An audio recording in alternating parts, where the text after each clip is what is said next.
Hey everybody, it is rhubarb season and we decided to try something different. Instead of your typical strawberry rhubarb pie, we're gonna make some rhubarb ketchup and we are really looking forward to this. So I'm gonna go through the ingredients and then we'll get started. In my sauce pot, I have 4 cups of chopped up fresh rhubarb. I have 3 medium onions here, all chopped up.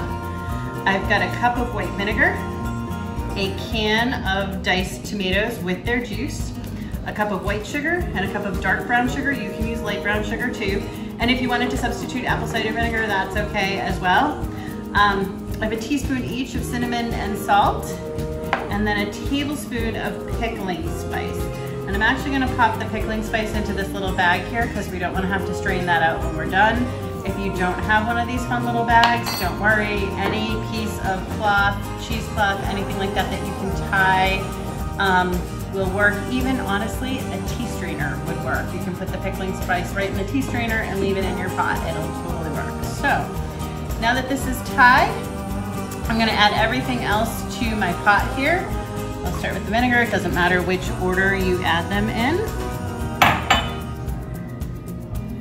And then the tomatoes. And then because that looks a little full, we're gonna give it a stir. Just kind of mix everything in here. There's not a lot of liquid in this, so that's really where it all comes from. I've got my cinnamon and salt. I'll go ahead and add in the onions. We're gonna go ahead and turn this on.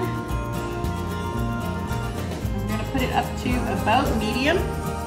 All right, so I did end up changing pots because it was just a little too full for my liking, even though the recipe I found says that it should fit in that size pot.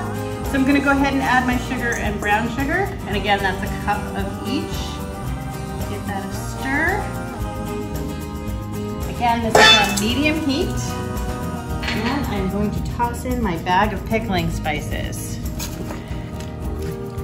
All right, so now that that's all stirred, we're gonna let that come up to a boil. About medium-high heat. Now that everything is sort of starting to mix together, we don't want to put it all the way up on high because you don't want to burn anything. You're not looking for that big rolling boil. You're just looking for it to start to boil. We're going to continue stirring it while we're waiting for it to come to a boil. And then once it does boil, we're going to go ahead and turn it down to about medium-low and let it simmer for about an hour. I will leave the cover slightly ajar so that some of the steam escapes, but we don't want to lose too much of that liquid as it boils. So this has been cooking for about an hour, and if you're able to see inside the pan, you can see that it's reduced a good inch or so as far as how much is in there. So we're gonna say, and all the rhubarb is pretty much broken down. There's still some tomatoes in there and some onions, but it's all pretty much broken down. So we're gonna go ahead and turn it off. I'm going to very carefully remove the pickling spice bag. I will actually let that cool off, rinse it off, and then wash it and use it again later. But we're gonna take this over to the blender now. I'm gonna do this in small batches because you don't wanna put a lot of hot stuff in a blender at once. Otherwise, it will throw off a little too much steam. So we're gonna do just about 3 ladlefuls. I'm gonna go ahead and put that on my blender. I'm gonna pop the little centerpiece out of the top of my blender, again for the steam, so that it doesn't pop the top off. And then I am going to cover it with a rag so it doesn't splash up on me.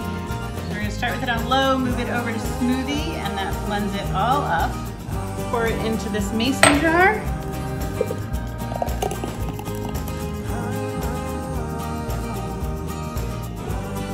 And we're gonna let that cool. You're gonna cover it tightly. You're gonna refrigerate it for up to 4 weeks and use it at your next barbecue. I don't know about you, but I cannot wait to get a burger out.